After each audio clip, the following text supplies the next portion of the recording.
Chính là cô ta, người phụ nữ đã đột nhập vào trường học và giết một giáo viên chỉ để trộm một chiếc máy tính. Theo các báo cáo, cô ta đã đâm nạn nhân hơn 10 nhát. Cơ thể nạn nhân đầy giấy vết thương, đẫm máu. May mắn là vụ án xảy ra sau giờ học, khi các học sinh đã về hết. Nếu không, tôi thậm chí không dám tưởng tượng. Tuy nhiên, có lẽ giờ, kẻ bị cáo buộc trong vụ án mạng gây chấn động cả nước suốt 1 tháng, lại bị kết án theo bộ luật hình sự là gây thương tích dẫn đến chết người, một tội danh nhẹ hơn rất nhiều. Tệ hơn nữa, cô ta đã thú tội ngay sau khi bị bắt, không hề chống cự hay cố gắng trốn thoát. Hơn thế nữa, cô ta đã hợp tác hoàn toàn với cảnh sát trong việc lập sơ đồ đi kèm lời thú tội của mình. Do đó, bản án của bị cáo đã được giảm nhẹ ngay cả trước khi cô ta bắt đầu thụ án.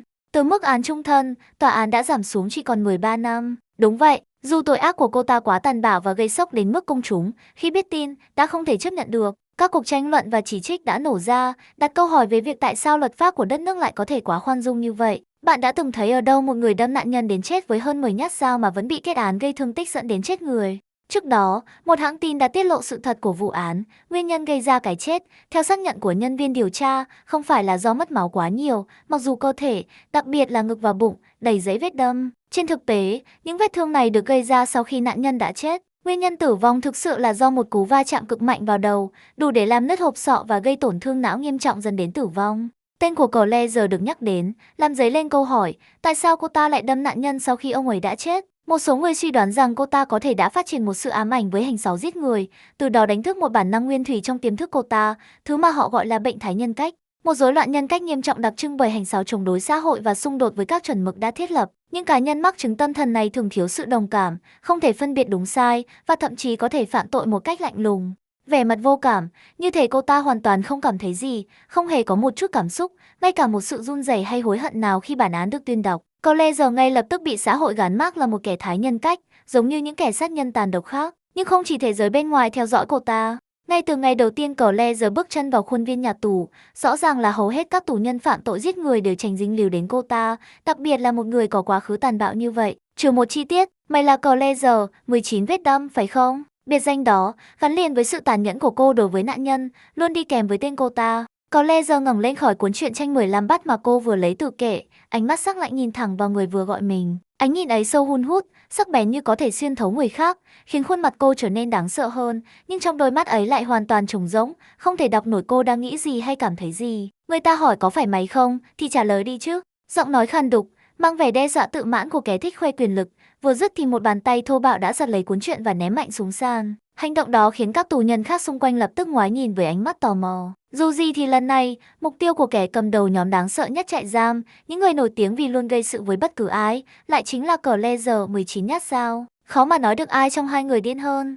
Bàn tay chai sạn, sần sùi, dấu tích của nhiều năm lao động cực nhọc, cúi xuống nhặt lại cuốn truyện rơi trên nền gạch lạnh. Từng vết sẹo, từng chỗ chai cứng trên tay Claire giờ như kể lại một cuộc đời đầy bạo lực và khổ đau. Làn da trắng sứ ngày nào này đã ngả sang màu nâu rám nắng, như thể cô đã bị ánh mặt trời thiêu đốt quá lâu. Claire giờ đứng thẳng người, để lộ chiều cao vượt trội của mình và đối mặt trực diện với kẻ khiêu khích. Thân hình mảnh nhưng rắn chắc, khác hẳn với vóc dáng phụ nữ thái điển hình khiến đối phương vô thức lùi lại một bước. Cả không gian trại giam chìm vào sự căng thẳng im lặng, hai người đối đầu nhau như đang cân đo từng động thái của đối phương. Rồi Claire giờ chỉ đơn giản cúi xuống nhặt cuốn truyện cũ, những trang giấy đã ấu vàng, khô giòn như đã qua tay cô suốt nhiều mùa đông. Trong khi mọi người chờ đợi một trận ẩu đả nổ ra, tôi còn chưa kịp gấp trang để nhớ mình đọc tới đâu nữa. Một khoảng lặng nặng nề bao trùm căn phòng trong vài giây, cho đến khi những người có mặt dần nhận ra ý mỉa mai trong câu nói ấy. Những đôi mày đang nhíu lại vì khó hiểu liền giãn ra, xen lẫn vài tiếng cười khẽ. Với một động tác nhẹ nhàng, Claire giờ gập cuốn truyện lại rồi ném trả cho đối phương. Ngay lập tức, một tiếng gầm vang lên, bao nhiêu tuổi rồi mà còn đọc truyện tranh hả? Ai ở đây cũng biết, không ai tỉnh táo mà lại muốn gây chuyện với nhóm quyền lực nhất trong trại. Khi đám người đó chọn ai là mục tiêu, hầu hết tù nhân khác đều chỉ biết ngậm miệng chịu đựng, coi như cái giá phải trả cho một cuộc sống yên ổn sau song sắt. Đặc biệt là những tân binh, nếu có thể nhịn được, họ thường được tha sau một lần bị trêu chọc. Nhưng Claire giờ, 19 nhát dao không giống những người khác. Một mình đánh ba, nói đơn giản hơn, một trọi ba. Những tù nhân xung quanh nhanh chóng tạo thành một vòng tròn, chờ xem ai mới là người thắng. Dù bị áp đảo về số lượng, Claire giờ chiến đấu như một con thú hoang. Hai người cố giữ chặt cô thì ngay lập tức bị hất văng chỉ bằng một cú đánh. Nếu không có thêm 4 hay 5 kẻ khác lao vào hỗ trợ, chắc chẳng ai có thể khống chế được cô. Đến khi lính gác chạy cuối cùng ập đến can thiệp, Claire giờ đã đầy vết thương bầm dập, khuôn mặt rách toạc, máu rỉ từ chân mày và khóe miệng, toàn thân chẳng khác gì vừa bước ra từ sàn đấu quyền Anh. Vậy mà hai cai ngục phải cùng lúc kéo cô ra, vì Claire giờ vẫn đang ngồi đè lên một tù nhân khác, hoàn toàn mất kiểm soát. Cuối cùng, thật khó để nói ai thảm hơn người phụ nữ mà Claire suýt giết chết, hay chính Claire, người gần như không thể đứng vững trước khi bị khiêng đi phòng y tế. Sau vụ ẩu đả, Claire phải khâu 6 mũi ở chân mày và 3 mũi ở môi. Khuôn mặt cô sưng húp, đầy vết bầm, nhưng vẫn còn may mắn, không xương nào gãy nghiêm trọng đến mức cần phẫu thuật. Ngay sau khi được điều trị xong, cô bị đưa thẳng vào phòng biệt giam 6 ngày để chịu phạt, với lý do là người khởi đầu cuộc đánh nhau. Còn về phía đối thủ của cô, không ai bị xử lý cả, dù là vì thế lực, sự bao che của quản giáo, hay bất kỳ lý do mờ ám nào khác, họ vẫn thoát tội một cách dễ dàng. Còn vẻ mặt của Belle thì sao? Rõ ràng cổ họng cô nghẹn lại khi nghe toàn bộ câu chuyện do một người từng chứng kiến tận mắt kể lại. Người phụ nữ vừa ngồi ăn chung với cô, thậm chí còn xin phần lòng đỏ trứng của cô, hóa ra lại là một tội phạm giết người tàn bạo, hung thủ trong vụ án giáo viên trung học bị sát hại, từng làm chấn động cả nước vào năm trước. Nhưng đó chưa phải là tất cả. Danh tiếng của Claire, người dám một mình đánh 3, thậm chí chống lại 4, 5 người cùng lúc, vẫn còn vang khắp trại giam dù cô mới vừa ra khỏi biệt giam được chưa đầy 1 tuần. Không lạ gì khi 3 người đó không dám gây sự nữa. Belle nhớ lại khoảnh khắc căng thẳng khi đám bắt nạt lùi bước, chỉ vì đối thủ cũ của họ đang ngồi cùng bàn. Thật ra, đó không phải là lý do duy nhất khiến bọn ba đi bỏ cuộc, Keo nói thêm khi cả hai ngồi xuống chiếc ghế đá gần nhà ăn. Giờ ăn trưa đã kết thúc, phạm nhân có một chút thời gian rảnh trước buổi họp chiều ở hội trường. Belle tranh thủ lúc đó để hỏi về cảnh tượng cô vừa chứng kiến. Ba đi sao? Belle nhắc lại, tò mò. Dù cái tên không liên quan gì đến kính 3D trong rạp chiếu phim, nhưng cũng thật kỳ lạ khi được dùng làm biệt danh cho một nhóm trong tù. Buddy là viết tắt từ tên của 3 người họ, Keo giải thích. Cô tóc ngắn tên là Dao, cô ta lớn tuổi nhất trong nhóm, khoảng hơn 40 gì đó, cũng là người ở đây lâu nhất, bị kết án giết chồng. Keo ngừng lại một chút, hạ giọng đầy kịch tính trước khi tiếp. Theo báo chí, chồng cô ta thường xuyên đánh đập, cô ấy còn bị sảy thai vì bị đánh. Cho đến một ngày, cô không chịu nổi nữa, lấy dây xiết cổ chồng, rồi kéo xác ra ném xuống con suối sau nhà. Mắt Belle mở to, cái gì vậy trời? Cô ta nghĩ làm thế mà không ai phát hiện ra à? Keo nhún vai. 3 ngày sau là bị bắt thôi, khi người ta tìm thấy xác ông chồng nổi lình bình. Belle bắt đầu tự hỏi liệu mình có nên nghe tiếp mấy câu chuyện rùng rợn kiểu này không? May mà mình ăn trưa trước khi cô ta kể, nếu không chắc ói mất. Còn cô bé mập nhất nhóm tên là Diane, cô ta vào tù ngay sau khi thủ lĩnh bị bắt. Hai người thân nhau lắm, kiểu có thể chết vì nhau ấy. Keo kể tiếp, rồi ngừng lại, giọng chậm xuống. Nhưng tội của cô ta khá buồn. Sao vậy? Keo hít một hơi sâu, như thể câu chuyện này khiến cô cũng nặng lòng. Cô ấy giết bà ngoại của mình, nhưng đừng kể cho ai nhé. Keo hạ giọng, liếc quanh để chắc chắn không ai nghe thấy, rồi tiếp tục nói nhỏ. Thật ra, cô ấy một mình chăm bà, người đã nằm liệt giường suốt một thời gian dài. Bà không thể tự ăn uống, cũng chẳng có ai thân đến giúp. Không ai biết cô ấy đã chịu đựng bao lâu. Nhưng khi phóng viên hỏi, Diane nói rằng bà cụ suốt ngày cầu chết, cứ bảo, tao không chịu nổi nữa. Sao tao chưa chết đi cho rồi, sống thế này, thật là tra tấn. Rồi cô ấy cầm cái gối lên và Keo không nói hết câu, nhưng động tác tay của cô đủ để Belle hiểu phần còn lại. Từ tội nghiệp thoáng qua trong đầu Belle, dù cổ của cô vẫn còn đau nhức vì cú đánh khi nãy. Cô khẽ thở dài, ánh mắt dừng lại nơi chậu cây cảnh trước mặt, tâm trí nặng trĩu bởi câu chuyện vừa nghe. Belle từng chăm tra suốt gần 1 năm trời, người bị căn bệnh mà bác sĩ chỉ có thể theo dõi triệu chứng, chứ không thể chữa khỏi. Và ngay cả sau khi hồi phục thể chất, ông vẫn cần thời gian dài để hồi phục tinh thần. Belle cúi xuống nhìn đôi tay mình, nhận ra rằng trải nghiệm của cô chẳng là gì so với việc phải chăm sóc một bệnh nhân nằm liệt giường suốt nhiều năm trời. Người đó đã đánh đổi những gì? Sức khỏe thể chất, sự minh mẫn, và cả những năm tháng thanh xuân có thể đã dành cho điều khác, tất cả đều bị nuốt chửng bởi việc chăm sóc không ngừng nghỉ. Còn người cuối cùng trong nhóm thì sao? Chắc bằng tuổi tôi nhỉ? Belle đột ngột đổi chủ đề, cố gạt bỏ những suy nghĩ nặng nề vừa dấy lên. Cô nhớ lời Dean từng nói về mối quan hệ giữa Keo và người trẻ nhất nhóm, cô ta từng dính với cô suốt một thời gian, nhớ không? Giờ thì đến lượt Belle cảm thấy khó xử, cô không biết Keo có muốn nói về chuyện đó không? Có lẽ hai người từng thân thiết, nhưng việc nhắc đến xu hướng tình cảm của Keo lại là điều nhạy cảm. Tốt nhất nên giữ phép lịch sự, đừng hỏi thẳng, trừ khi Keo chủ động nhắc đến. Cô ta tên Didi, tầm tuổi tụi mình, Keo nhíu mày nói. Không ai biết rõ cô ta bị kết án vì tội gì cả, mỗi lần kể lại là một phiên bản khác nhau. Lúc thì bảo là đánh người đến chết, lúc thì nói là nạn nhân bị nghẹn nước bọt trong lúc ẩu đả. Cô bật cười khô khốc, người ta nghĩ cô ta bịa cho ra vẻ nguy hiểm ấy mà. Trong này, ai càng đáng sợ thì càng được nể. Belle chẳng lấy gì làm lạ, Didi là kẻ ồn ào nhất nhóm, luôn cố tỏ ra lớn tiếng, như thể phải chiếm lấy không gian để người khác không dám đụng tới. Nhưng tôi biết được rằng nạn nhân là đồng nghiệp của cô ta, làm tiếp viên ở quán bar, kiểu vừa rót bia vừa pha trò. Keo hạ thấp giọng. Ban đầu, Didi là người kiếm tiền giỏi nhất quán, cho đến khi có người mới xuất hiện và cướp hết khách. Lúc đầu chỉ là lời qua tiếng lại, rồi đến mức bỏ thuốc sổ vào ly nước của con bé tội nghiệp. Keo nắm chặt tay, bắt chước giọng Didi một cách kịch tính. Ngày xảy ra chuyện, con bé đó đến tìm để nói rõ. Nhưng cãi nhau một hồi, thì con bé chết luôn. Cô ta bảo chỉ là tát vài cái thôi mà. Belle nhận ra sự mỉa mai trong câu chuyện này khác hẳn cách Keo kể về hai người trước. Rõ ràng đây là lời kể gốc từ đi, cố gắng biện minh cho điều không thể tha thứ. Tòa xử cô ta tội ngộ sát do cầu thả, không có ý giết người. Keo đảo mắt, cô ta ghét điều đó lắm. Hai người kia đều bị xử tội giết người có chủ ý, còn cô ta thì không. Thế là cứ bịa ra mấy phiên bản rùng rợn cho bằng bạn bằng bè. Tội nghiệp thật, cũng có loại người như vậy à. Bell thở dài, cuối cùng cũng hiểu câu nói mỗi cái đầu là một bản án, đúng theo cả nghĩa đen lẫn nghĩa bóng. Và đó mới chỉ là ngày đầu tiên trong tù của cô. Quá nhiều chuyện xảy ra cùng lúc, khiến Bell không kịp tiếp nhận hết. Đây chẳng giống việc chuyển trường, nơi cô có thể tưởng tượng về một khởi đầu mới. Nơi này tồi tệ hơn rất nhiều. Ở đây, người ta có thể ghét bạn chỉ vì vô tình va vào, nhìn nhầm hướng, hay như trong trường hợp của cô, chỉ vì ngồi sai chỗ và làm phiền nhầm người. Tụi mình ít khi tiếp xúc với mấy phạm nhân tội bạo lực lắm, Keo giải thích. Khu ở riêng, chỉ cần tránh họ trong giờ ăn, tắm rửa và sinh hoạt là được. Bell cười nhạt, cô vốn không phải kiểu người thích gây rắc rối, chỉ muốn sống yên ổn qua ngày. Nhưng rắc rối thì lại cứ tìm đến cô như lở tuyết, không tránh được. Nếu không, hẳn cô đã chẳng rơi vào 4 bức tường trắng với lớp dây thép gai điện vây quanh, nơi giam giữ những người vẫn còn mơ về tự do. Ngoài việc cảnh báo về những nhóm có thế lực trong tù mà phải tránh để không dính vào rắc rối, Keo còn chia sẻ một số mẹo sinh tồn hữu ích cho cuộc sống hàng ngày. Ví dụ như chuyện tắm, đợi cho hàng tắm vơi bớt, tầm 1 tiếng sau khi bắt đầu. Như vậy khỏi phải chen lấn hay bị rục. Lịch tắm chính thức là từ 4 giờ đến 6 giờ chiều, mỗi người chỉ được tắm trong 10 phút, như Bell đã nghe từ quản giáo. Sau 5 giờ rưỡi thì gần như không còn ai xếp hàng nữa. Ai cũng tắm xong rồi, lúc đó cậu có thể thư giãn. Nếu chịu nổi tình trạng nhà tắm, tất nhiên. Bell chưa hiểu hết câu nói đó, cho đến khi tận mắt thấy. Khu nhà tắm công cộng gần ký túc xá phạm nhân còn tệ hơn cả những gì cô từng tưởng tượng. Ở trại giam nữ này, không có kiểu xô nước múc tắm như các nơi khác, mà là hàng dài buồng tắm riêng, giống như nhà vệ sinh công cộng.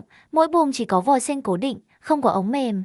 Đúng như lời Keo, đến 5 giờ rưỡi, nơi này gần như trống trơn, không phải chen chúc. Bell và Keo có thể tự chọn bất kỳ buồng tắm nào còn trống. Cho đến khi Bell thấy tình trạng thật sự của khu nhà tắm, cô suýt nữa đã bỏ cuộc ngay tại chỗ. Nước đọng phủ kín sàn, ngập đến mắt cá chân. Cống thoát nước bị tắc nghẽn bởi tóc và rác tích tụ từ hàng chục người dùng trước đó. Dù có tìm buồng tắm khác thì tình trạng cũng chẳng khá hơn. Từ buồng kế bên, tiếng nước chảy cho thấy Keo đã bắt đầu tắm. Họ chỉ có 10 phút theo quy định, không còn lựa chọn nào khác. Bell hít sâu, buộc mình phải chịu đựng cơn tắm ghê tởm ấy. Chiếc khăn tắm nhỏ treo trên móc cửa, cùng với bộ đồng phục màu xanh bạc màu mà Bell đã mặc suốt cả ngày, cô định sẽ giặt sau khi tắm xong. Bộ đồ sạch, gồm cả đồ lót, được cô xếp gọn trên kệ sắt trong buồng. Bell mở vòi sen, để nước chảy dọc theo cơ thể trần trụi của mình, rồi xoa xà phòng cục mà nhà tù phát cho. Cô đếm thầm từng phút trong đầu, biết rằng mình không thể tắm lâu như ở nhà. Khi vừa rửa xong mặt, cô đưa tay tìm khăn, nhưng khăn đã biến mất, móc treo trống trơn, cả khăn và quần áo bẩn đều không còn. Bell tái mặt, tim đập thình thịch như muốn nhảy khỏi lồng ngực.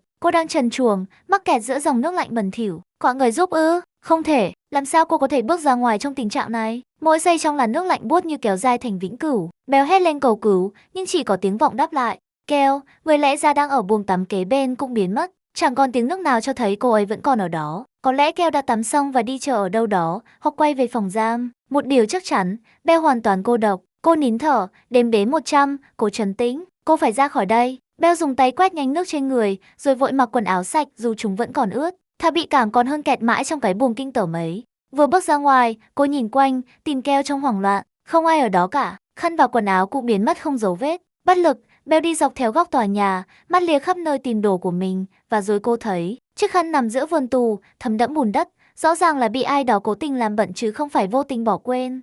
Xa hơn một chút, bộ đồng phục rách nát của cô treo lủng lẳng trên cành cây, bị xé toạc đến mức chẳng còn dùng được, ngay cả làm rỉa lau. Trước khi Bell kịp hiểu chuyện gì xảy ra, 3 người phụ nữ bước ra từ bóng tối, cười khẩy. Người dẫn đầu chính là cựu nhân viên quán bar mà Keo từng nhắc tới, ngẩng cằm ánh mắt đầy khinh miệt. Tội nghiệp chưa, chắc chưa kịp lau khô người hả? Mỉa mai, chỉ vào bộ đồ ướt sũng của Bell, chắc còn chết trước khi hết án quá. Hai kẻ còn lại cười phá lên như linh cầu, khoái trá với cái bẫy hoàn hảo của mình. Người phụ nữ được gọi là Didi giả vờ nói bằng giọng lo lắng, nhưng nghe giả tạo đến mức giống trêu chọc hơn là thật sự quan tâm. Cứ như thể chính cô ta không phải là nguyên nhân khiến Bell rơi vào hoàn cảnh này. Bell gần như quên mất rằng đã từng cảm thấy thương hại cho số phận đã đưa 3 người này đến tù. Giờ đây, ngực cô nhói đau vì giận dữ, nhưng cô biết mình chẳng thể làm gì. Cô đếm đến 10, rồi lại đếm lại, tự nhủ rằng cô không muốn gây rắc rối, rằng cô chỉ muốn yên ổn sống qua ngày. Dù điều đó, từ ngày đầu tiên, đã là điều không thể. Nạn nhân của trò trêu chọc cúi đầu, nhìn xuống đất. Cô tránh ánh mắt của mọi người, không đáp lại lời nào. Cô bước lên một bước, quyết tâm nhặt lại khăn và quần áo rồi rời khỏi đó càng nhanh càng tốt. Nhưng trước khi kịp làm gì, một cú đẩy mạnh từ phía sau khiến cô ngã úp mặt xuống đất. Đi đứng kiểu gì thế, chị hai? Suýt nữa tôi té đấy nha. Giọng the thế đầy khoái trá của Didi vang lên niềm vui rõ ràng trong từng chữ. Sau cùng, người suýt té không phải là cô ta, mà là kẻ bị cố tình đẩy ngã. Bell nghiến chặt răng, cố kìm nén cơn giận đang sôi sục trong người khi suýt ngã nhào xuống đất. Phản xạ tự nhiên đã cứu cô khỏi việc chảy sức mặt và đầu trên nền 11 măng, tránh được những thương tích nghiêm trọng hơn. Tuy vậy, lòng bàn tay, nơi cô dùng để chống xuống đất lại chẳng may mắn như thế. Những vết chảy rát bỏng lan ra, đau nhức như một lời nhắc nhở khó chịu. Dù vậy, Bell chỉ có thể đứng dậy, phủi bùn đất khỏi tay và bộ đồ ướt sũng, rồi bước thêm vài bước cuối cùng đến chỗ chiếc khăn tắm đã nhuốm đầy bùn trong luống rau. Khi nhặt chiếc khăn lên, Bell mới nhận ra đây không phải chỉ là một luống rau bình thường. Giữa đám cành cây gãy đổ, có những cành mảnh, có những cành to, tất cả đều cho thấy dấu hiệu bị tàn phá nặng nề. Những cành cây bị gãy, bị nghiền nát bởi sức nặng của chiếc khăn mà ai đó đã ném lên. Chắc chủ của mảnh vườn này sẽ nổi điên mất nếu thấy cây cối của mình bị phá sạch thế này. Bell nghĩ thầm, ngón tay siết chặt lấy tấm khăn ướt. Cô quay lại, sẵn sàng đối mặt với ba kẻ gây rối, bởi ngoài chúng ra, ai nữa có thể làm điều độc ác đến vậy với vườn cây của người khác. Nhưng thay vì ba kẻ đó, ánh mắt cô chạm phải một người hoàn toàn khác. Collager, 19 nhát đâm đứng đó, bất động, ánh nhìn dán chặt vào những cành cây gãy nát trên nền đất bị xói tung. Đôi mắt cô ta vô cảm, không thể đọc được, từ từ ngẩng lên và bắt gặp ánh mắt của Bell. Và ngay khoảnh khắc ấy, trí óc sắc bén của Bell lập tức nối kết mọi manh mối lại với nhau. Collager chính là người đã băng qua khu vườn trước đó, đi thẳng đến luống hoa này. Con đám cây bị phá hủy, chính là của cô ta. Bell nuốt khăn, cổ họng nghẹn lại vì căng thẳng. Hai bàn tay đã chảy sức giờ lại siết chặt tấm khăn hơn nữa. Trong đầu cô vang lên hàng loạt tiêu đề kinh hoàng từ báo chí. Collager, kẻ sát nhân đã đâm nạn nhân đến khi cơ thể người đó chi chít vết thương. Tệ hơn là những lời đồn, dù đã bị thương gần chết, cô ta vẫn không buông đối phương ra như một con thú dại bị điên. Xin lỗi, tôi biết giải thích thế này nghe chẳng khác gì ngụy biện, nhưng không phải tôi làm đâu. Hả? Bell lặp lại, giọng run run, gần như hy vọng rằng mình nghe nhầm. Nhưng người kia không để cô có thời gian suy nghĩ bước kế tiếp. Collager, cao hơn gần một cái đầu, rút ngắn khoảng cách chỉ trong tích tắc, nắm lấy cổ tay Bell bằng một lực mạnh đến mức không thể kháng cự, rồi kéo cô đi theo hướng khác. Trong khi bị lôi đi, tâm trí Bell đã chạy loạn lên với hàng loạt kịch bản thảm họa, mỗi kịch bản lại tệ hơn cái trước. Quả trứng luộc mà Bell từng chia sẻ với Collager trong bữa trưa chắc chắn không thể nào đủ để bù cho cả vườn cây bị phá. Dưới những cơn ác mộng nối tiếp nhau, cô chỉ biết cầu nguyện nếu phải chết, thì xin hãy chết nhanh thôi. Nhưng trái với mọi nỗi sợ, nơi Collager đưa cô đến, vừa kéo vừa gần như lối đi, không phải là góc khuất tối tăm nào trong trại giam. Đó là một tòa nhà không xa khu vườn. Nhìn sơ qua, nó giống như một văn phòng hành chính, ánh đèn huỳnh quang chiếu sáng rõ ràng giữa bầu trời chiều đang dần tối, không hề có chút gì đáng sợ như Bell tưởng tượng. Collager dừng lại đột ngột trước một cánh cửa, kéo Bell vào phòng, dứt khoát nhưng không hề thô bạo. Bell đảo mắt nhìn quanh ngơ ngác, khuôn mặt Collager vẫn điềm tĩnh, không hề lộ ra chút cảm xúc nào, thậm chí chẳng thấy dấu hiệu tức giận vì vườn cây bị phá. Quan sát kỹ hơn, Bell để ý thấy một vết sẹo nhỏ ở đuôi lông mày phải của Collager, một đường mảnh, như thể từng khâu sáu mũi, để lại khoảng trống nhỏ trong hàng lông mày. Nghịch lý thay, lại khiến gương mặt nghiêm nghị ấy thêm phần cuốn hút. Nhìn gì đấy, mau chữa vết thương đi. Lần sau, đừng mềm yếu như vậy nữa. Chính vì thế nên họ mới cứ bắt nạt cô hoài. Collager với chiều cao 1m70 và dáng vẻ lạnh lùng, không thể chạm tới, buông câu nói như một lời khuyên hờ hững, nhưng sâu thẳm trong đó, nghe lại có chút gì đó như một lời cảnh báo mang tính bảo vệ. Rồi không nói thêm một lời nào nữa, Collager quay người bước đi, để lại Bell đứng trước phòng y tế, cố ghép nối lại chuỗi sự kiện kỳ lạ vừa xảy ra. Một điều rõ ràng, Collager đã chứng kiến tất cả. Ngay từ đầu, cô ấy biết ai mới là người thật sự phá hoại đám cây kia, và vì lý do nào đó, lại quyết định tha cho Bell. Giọng của Collager có vẻ cứng rắn, nhưng ẩn sâu bên trong là sự quan tâm thực tế không thể phủ nhận. Dường như vận may cuối cùng cũng mỉm cười với Bell Lalita. Dù sao thì, không phải ngày nào cũng có người thoát khỏi việc bị Collager, 19 nhát, tù nhân đáng sợ nhất, khi tên vào danh sách cần xử lý. Một cảm giác kỳ lạ dần hình thành trong lòng cô, bởi nếu kể lại những gì vừa xảy ra, đây đã là lần thứ hai Collager cứu cô khỏi cảnh bị sỉ nhục. Và rõ ràng, ba kẻ bắt nạt kia chẳng hề có ý định đối đầu với kẻ thù cũ, chúng biến mất ngay khi Collager xuất hiện. Nếu Bell muốn sống sót ở nơi địa ngục này, có một điều cô phải ghi nhớ, cô cần phải đến gần Collager hơn. Bởi lẽ, như người ta vẫn nói, nơi nguy hiểm nhất lại có thể là nơi an toàn nhất. Người nguy hiểm nhất, đôi khi lại là đồng minh đáng tin cậy nhất. Giữa lòng Bangkok, một trung tâm thương mại ngoài trời trải rộng hơn 60 dãy khoảng 96.000 m2, như một vũ trụ thu nhỏ của các cửa hàng, phố đi bộ, nhà hàng, rạp chiếu phim và cả những trung tâm luyện thi cho học sinh trung học. Dù là buổi chiều giữa tuần, dòng người vẫn tấp nập, các nhóm học sinh trong bộ đồng phục tụ tập, vài người đi dạo sau giờ học, vài người khác thì vội vã đến lớp học thêm. Khi mặt trời dần khuất, ánh đèn nhân tạo bao trùm không gian, phản chiếu rực rỡ khắp khu phố đi bộ. Chính lúc ấy, một nữ sinh vừa rời khỏi trung tâm luyện thi dừng lại ở một góc vắng người. Cô lấy điện thoại ra, nhanh chóng nhắn vài tin cho ai đó. Gần 10 phút trôi qua, cô gái vẫn đứng ở chỗ cũ, vừa xem đồng hồ trên điện thoại, vừa chờ đợi. Thỉnh thoảng, cô ngẩng đầu nhìn dòng người qua lại, cho đến khi một nhóm học sinh bước ra từ cánh cửa trượt khiến cô vội cúi đầu xuống. Ăn gì giờ? Đi buffet nha, đói quá. Có đông không? Kiểm tra EPP trước đi. Một cuộc trò chuyện bình thường giữa những người bạn học, nhưng với cô gái đang nép vào tường kia, từng lời nói lại như một mối nguy hiểm. Bởi lẽ, nhóm học sinh đó mặc đồng phục trường cũ của cô. Natty, em ổn chứ? Giọng nói khiến cô hơi giật mình trước khi nhận ra là Go, bạn trai của cô, cũng là học sinh ở một trường khác. Họ quen nhau được 2 tháng khi cùng học ở trung tâm luyện thi. Dù không học chung lớp, nhưng Go và Natty vẫn thường xuyên gặp gỡ. Sau tất cả, họ đang hẹn hò. Em trông sợ sệt vậy, có chuyện gì à? Go chỉnh lại quai ba lô, vẫn còn thở gấp vì vừa chạy xuống cầu thang. Lớp của cậu tan muộn 10 phút, cậu không muốn để Natty chờ lâu. Nhưng có gì đó không ổn, ánh mắt Natty lạc đi, như đang cố trốn tránh điều gì đó. Không có gì đâu, em chỉ mong gặp anh sớm thôi. Cô nói dối, cô tỏ ra tự nhiên, dù đôi mắt vẫn dõi theo nhóm học sinh đang dần biến mất trong dòng người. Cô giáo này lúc nào cũng trễ hết, hay là mình đi ăn nha, anh đói rồi. Không, cô trả lời bật ra gay gắt hơn Natty dự định, cắt ngang lời Go trước khi cậu kịp nói hết. Chỉ đến lúc thấy nét ngạc nhiên trên gương mặt bạn trai, đôi mày cau lại vì phản ứng thái quá của cô, Natty mới hít sâu, cố làm dịu giọng lại. Chỉ là, em thèm sushi thôi, ăn buffet phí lắm, em ăn ít lắm mà. Go, dù hơi khó hiểu, vẫn không muốn tranh cãi.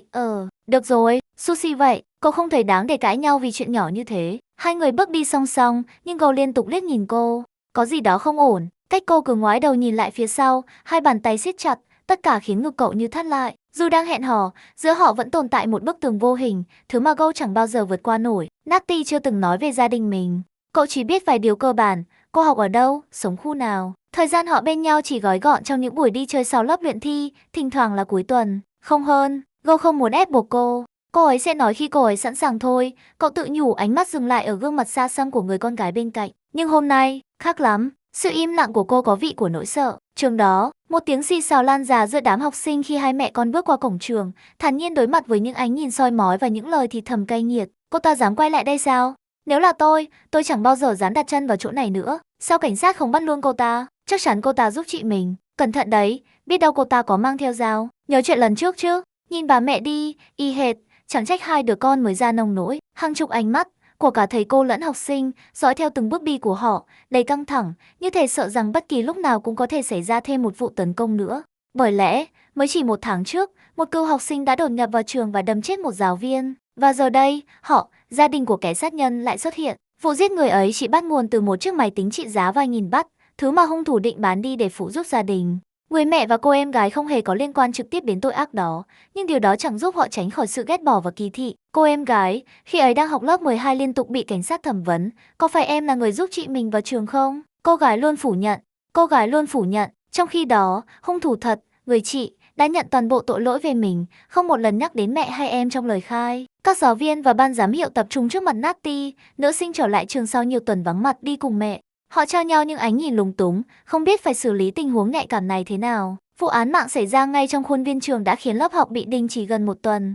Cảnh sát mất nhiều ngày để điều tra, lấy lời khai và niêm phong tạm thời phòng máy tính nơi xảy ra án mạng. Dù trường đã mở cửa lại, không khí trong học sinh vẫn nặng nề. Và giờ đây, em gái của kẻ sát nhân đã quay lại. Dù Natty vô tội, sự xuất hiện của cô vẫn giống như một ngón tay chạm vào vết thương chưa lành trong tập thể nhà trường.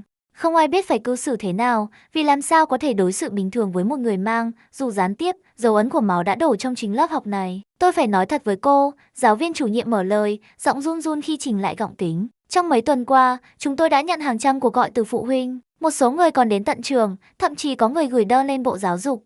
Giọng ông trùng xuống, họ nói rằng họ không cảm thấy an toàn khi con họ học chung với.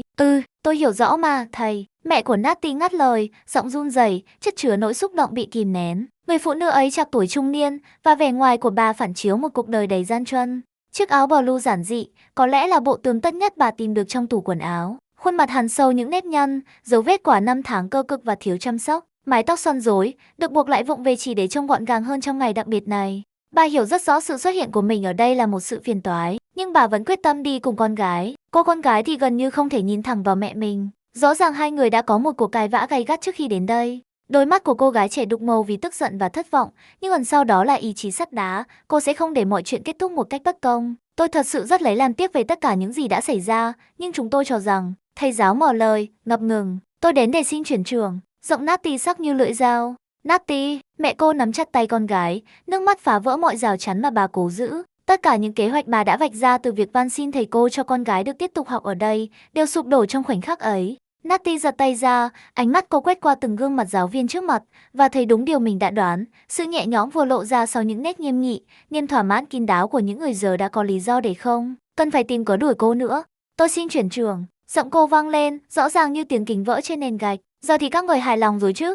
Sau nhiều lần bị bắt nạt, Béo quyết định tránh xa những bữa ăn chung với tù nhân khác. Cô chỉ uống cà phê do cai ngục phát, tránh mọi xung đột với nhóm Buddy, những kẻ dường như đã thề phải làm khổ cô đến hết án tù. Thế nhưng sáng hôm đó, Keo quay lại với một túi bánh mì mua bằng phiếu lương thực của chính mình, rồi đưa cho Bell. Đó không chỉ là bữa sáng, mà còn là lời xin lỗi thầm lặng vì không ở đó để giúp cô ngày hôm qua, khi Bell bị tấn công. Lúc đó tớ phải đi lấy quần áo phơi ngoài sân, xin lỗi vì không báo trước, giọng Keo nhỏ nhẹ, có phần áy náy. Lúc đó tớ phải đi lấy quần áo phơi ngoài sân, xin lỗi vì không báo trước, giọng Keo nhỏ nhẹ, có phần áy náy. Những băng gạc trên tay Bell kể lại toàn bộ câu chuyện về trận đòn hôm trước, nhưng cô không hề oán trách bạn. Dù sao, Keo không can dự cũng là điều tốt, ít nhất cô ấy không bị vạ lây.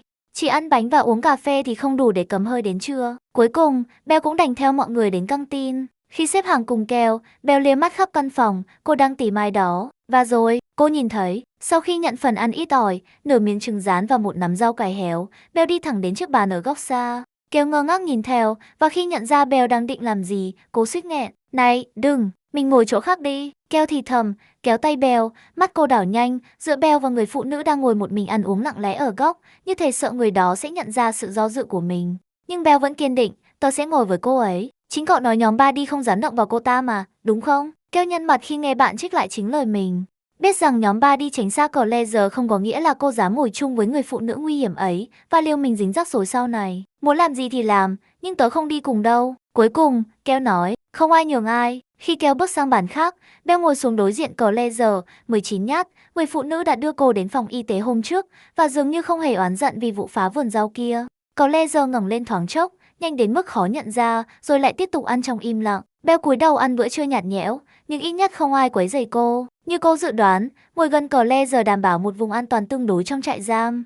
Tuy nhiên, cô mới ăn được vài miếng thì Claire với chiều cao 1m70 và dáng người mạnh mẽ bất ngờ đứng dậy. Cô ta cầm khay thức ăn, không nói một lời, và quay đi, hoàn toàn thờ ơ với hậu quả có thể xảy ra sau đó. Lúc đầu, Bell chưa hiểu chuyện gì đang diễn ra, cho đến khi ánh mắt cô chạm phải Didi. Nó giống như một tín hiệu. Didi chỉ tay về phía cô, gọi hai người chị em còn lại trong băng đến. Giống như lỗ linh cầu đánh hơi thấy con mồi cô độc, cả ba bắt đầu tiến về phía chiếc bàn giờ đã trống trơn. Bell bật dậy nhanh đến mức chiếc ghế phía sau ngã đổ. Cô nắm lấy khay thức ăn, dù chỉ mới ăn được một nửa, rồi chạy theo hướng ngược lại. Thà lãng phí đồ ăn còn hơn lại trở thành mục tiêu một lần nữa. Vừa rời khỏi nhà ăn, Bell không dám quay đầu lại. Cô biết băng Buddy sẽ không để cô thoát dễ dàng như vậy. Đôi mắt cô đảo quanh, tìm kiếm một người lính gác, nhưng chẳng thấy ai cả. Trong cơn tuyệt vọng, và cũng vì chưa quen với bố cục của nhà tù, Bell chạy vào một tòa nhà cũ kỹ, chưa được tu sửa. Chính lúc đó, cô thấy cánh cửa phòng tắm. Không do dự, cô lao vào trong và khóa cửa lại tách. Âm thanh vang lên rõ ràng. Cô vừa kịp hít một hơi thì bang, một cú đấm mạnh khiến cánh cửa rung lên bần bật. Con khốn đó khóa cửa rồi. Giọng nói vọng vào khắp căn phòng tắm trống rỗng. Tiếp theo là những cú đập mạnh hơn. Bell lùi lại, tim đập thình thịch như muốn vỡ tung trong lồng ngực.